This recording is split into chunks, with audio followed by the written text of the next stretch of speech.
Another night with temperatures here in the valley in some spots at the freezing mark, if not a little bit below that. We're sitting currently at 39 degrees at McCarran Airport. A few high thin clouds are out there and winds are coming out of the southwest. Weather First 24-hour day planner shows you we've got clouds for tomorrow, strong winds at times, and 52 the expected high. A storm system will start to move through tomorrow night, and I'll tell you how much rain, wind, and snow it will bring in your Weather First forecasts. Thank you, Ashlee. We're following several breaking news stories tonight live at 11. First, on the west side of town, police are investigating a multi-vehicle accident. Earlier tonight on Sun City Boulevard near Cheyenne and Rampart, we're hearing that at least 4 cars were involved and that 5 people have been transported to the hospital. Initial reports are that one of the cars involved failed to stop at a stop sign, touching off the accidents. Also, for the second time in less than 24 hours, a pedestrian is hit and killed in the valley, getting the year off to a deadly start. Good evening, I'm Don Guevara. The first accident happened late Friday night on Tropicana near Decatur. A 35-year-old man was killed after being struck outside a marked crosswalk. The second deadly pedestrian-involved crash happened just a few hours ago on Warm Springs near Hinson. Action News reporter Spencer Lubitz is live with the latest details. Spencer. Don, police say the circumstances surrounding both deadly crashes are somewhat similar. They say in each of these cases, the pedestrian crossed a dark street several feet away from the nearest crosswalk. Officers say it's a dangerous decision that cost them their lives. Flashing lights and police tapes surrounded Tropicana near Decatur, which was closed late Friday night and into Saturday morning as Metro officers worked yet another fatal pedestrian accident. We're told the man was not in a crosswalk when he was hit. He was taken to UMC immediately, where he died. Safety experts say there's no reason to be running across an unlit portion of a busy street. I can't figure out why he was crossing there, what would possess someone. Yet while I was there, someone crossed very close again. Pedestrians say it's just too far between this marked crosswalk at Tropicana and Decatur and the next one. And they say that's why they're going to keep on jaywalking. You got to walk an extra half a mile to cross the lane. So is that something that you see here, other people doing the same thing?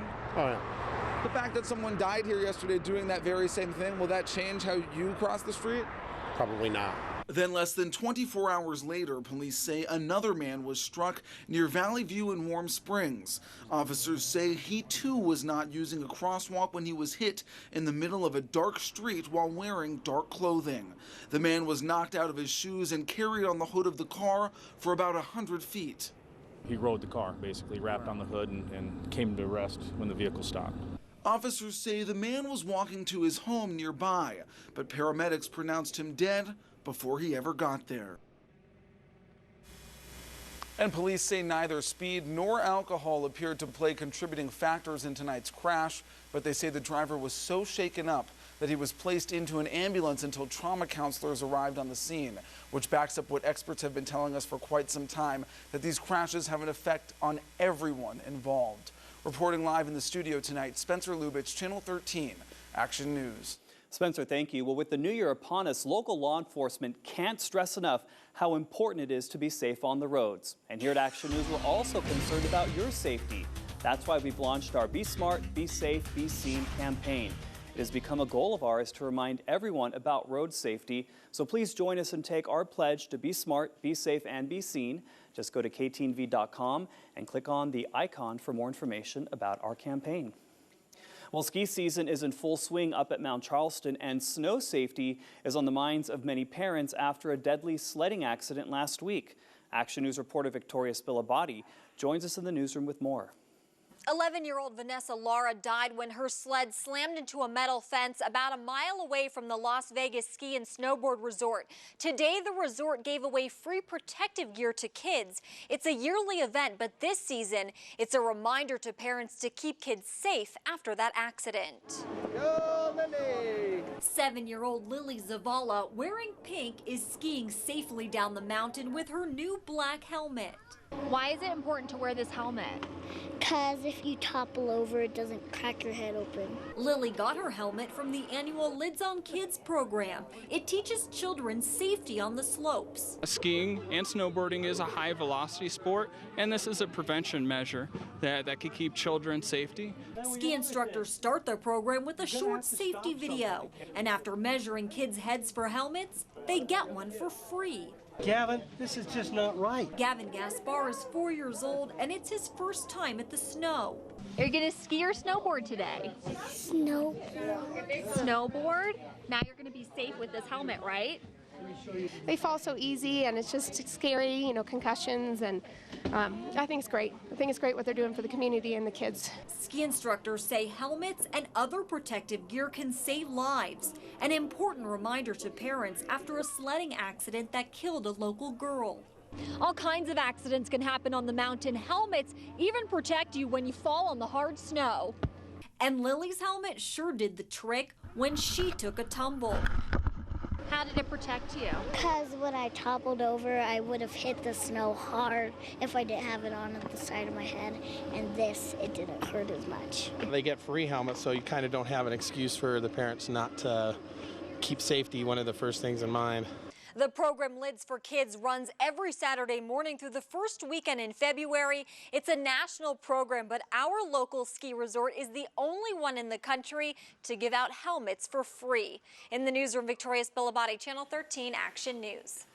An update now to a few stories we've been following. A Saudi airman remains behind bars this evening. He's accused of sexually assaulting a teenage boy at a strip hotel the morning of New Year's Eve.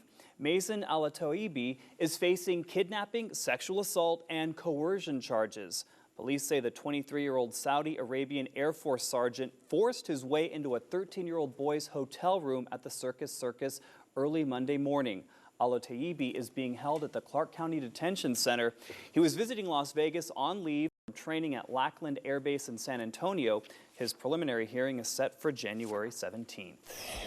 We also want to remind everyone about the funeral services for Jade Morris. They will be taking place next Wednesday, January 9th, at the Bread of Life Ministries on Lake Mead and Simmons. The service is open to the public.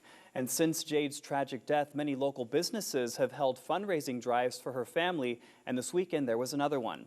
Grand's Beauty Center in North Las Vegas will be raising funds for the family of Jade Morris tomorrow. They're donating $20 of each of their $99 weave service to the family, and they'll be accepting donations there as well. A developing story tonight out of Aurora, Colorado. A standoff between an armed gunman has ended with 4 people dead. The suspects spent several hours barricaded inside a home. Police say when they arrived, they found the man upstairs and they shot him through a window. Officers fired back, and when they went in, they also found 4 other people dead inside that home. Another woman had gotten away from the gunman and escaped the home earlier. She told police what she saw inside. There was a 5th person inside who was able to escape, and that is who we were obtaining information from. We were informed that as this person was leaving, that she saw 3 other people that were in the home that appeared to be lifeless. No word yet on who the man was or what the connection he had to the victims. The officers who fired the weapons have been placed on paid administrative leave pending an internal review of this incident. To the northeast now, and the continued recovery for residents affected by Superstorm Sandy. And while Congress has already approved a $9.7 billion flood insurance measure, Sandy victims are still seething about the delayed vote for a larger $51 billion aid fund. That vote won't happen for another week and a half, leaving homeowners in the dark. The government is showing me that they don't care. And I don't know what else to do besides leave like the rest of my neighborhood. And then what? Where's this neighborhood going to go to? New Jersey Governor Chris Christie vowed to continue fighting to get the help that is needed to rebuild the neighborhoods that are still picking up the pieces from this storm. It is National Volunteer Blood Donor Month, and today the United Blood Services was at the Orleans Hotel and Casino. Donors volunteered their time, and they got a chance to win a 1-year lease on a Dodge Dart from Champion Dodge. Winners of that drive will be announced at the end of the month. United Blood Services wants to remind everyone that you can donate at any donation center through the end of the month, and to qualify for that drawing. For a list of locations, head over to ktnv.com and type in the keyword links. Well, Miss America won't be handed her crown for another week, but that's not stopping fans from coming to see this crop of ladies. Fans were given a sneak peek today at the contestants at the Fashion Show Mall. Very appropriate there. The girls strutted their stuff down the runway before meeting those in attendance and signing some autographs. Now, Miss Nevada, Randy Sundquist, is hoping to do the Silver State proud and take home this year's crowd. She spoke about how she came to become involved in this competition. I did my local pageant, won that, and then I've kind of found my voice through this organization, and I didn't ever dream of being Miss Nevada, and so I now dream of being Miss America, but it's not something that I ever imagined when I was a young girl. The 2013 Miss America competition happens next Saturday night at Planet Hollywood Hotel and Casino. Tune into Channel 13 at 9 o'clock to see if Miss Nevada can take home that crown. She's a beautiful lady. Yes, she is. Let's talk about some beautiful weather. Yeah, hopefully over this next week we're going to have great weather because I know they have a lot of activities that they do with the Miss America organization around town. So they'll need to be warm. They'll need to be warm. Bring your furs, ladies. Bring those Bring furs. the furs and bundle up. Outside right now, we've got clouds that are moving through, and that storm system still moving into California. As you can see, it's mainly staying in Northern California right now, starting to move into Central California, but moving into Southern California in the next 24 hours. Temperatures already dropping out there, and they'll continue to drop. We're in the 30s already in most areas, as you can see, but we're going to see our temperatures once again around the valley sitting at the freezing mark, if not a few degrees below that. Our winds coming out of the southwest tonight and picking up just a little bit in the past hour for us, but nothing too strong coming our way just yet. This storm system, though, is going to continue to move into Southern California, and all of California is going to be seeing some rain heading into tomorrow, and it is expected to move into our area as well.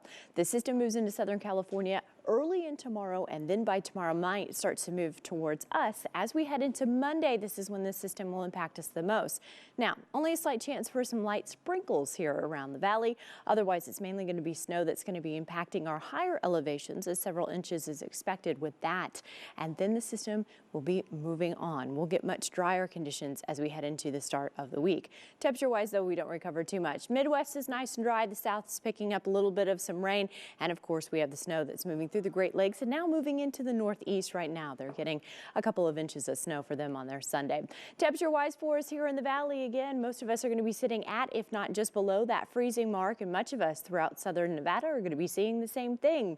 We've got temperatures expected for tomorrow to be in the 50s again, but still below the seasonal average for us.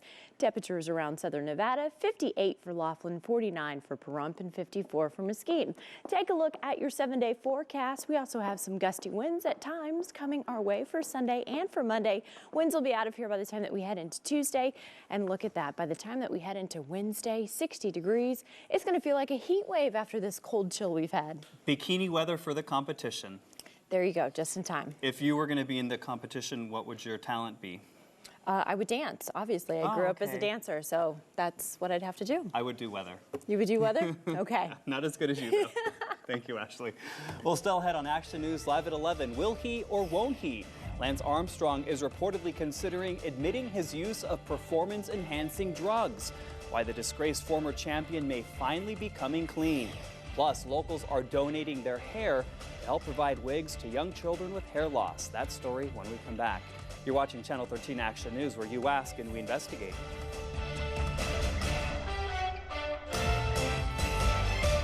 Take Action News with you everywhere. Get your free iPhone app in the App Store today.